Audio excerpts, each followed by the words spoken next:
Ransomware is a growing problem.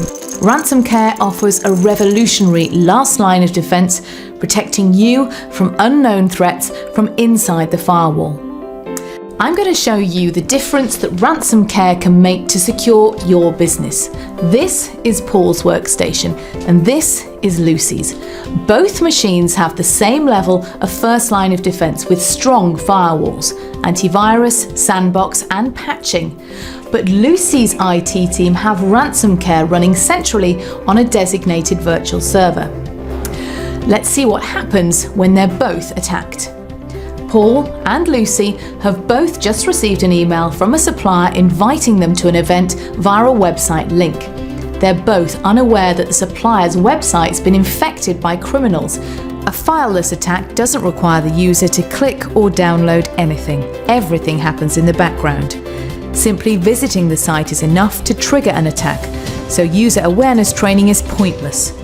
Both Lucy and Paul are unaware their files are already being encrypted. Within seconds, Lucy's computer is shut down by ransomware. Paul, however, continues to work totally unaware that the ransomware is encrypting files in the background, soon to be held to ransom. Let's go to the IT departments. Lucy's team's aware of the attack and contacts her to let her know. They're already preparing a new image for her so she can get back to work. The team know exactly which files were encrypted and can determine whether a data breach has happened. Ransomware prepares an internal GDPR report, dragging out the information needed and documents it for internal audit purposes. The team can then recover the infected files from the backup.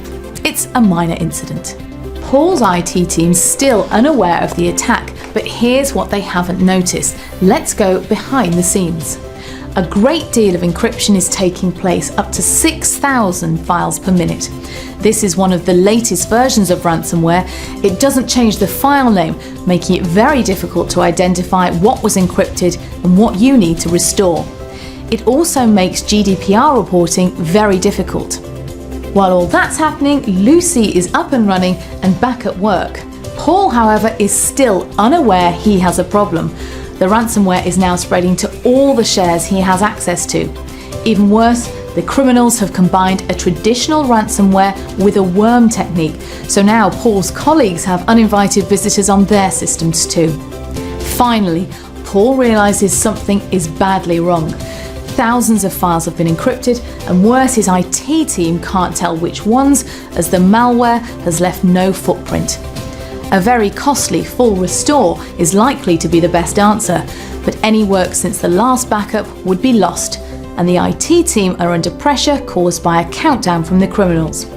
The data protection officer is also under pressure, as any breach has to be reported to the relevant supervisory authority within 72 hours. Remember, the team doesn't know which files the malware has encrypted. Should they inform all who might be affected by a personal data breach? It is an almost impossible task, and there's a real risk of reputational damage. It's Friday afternoon. It could be a long weekend for Paul's IT team. Meanwhile, Lucy's logging off and heading home for a quiet weekend. As you can see then, justifying the investment in ransomware is easy. It's an agentless solution with no overheads. Installation is simple and takes less than a day.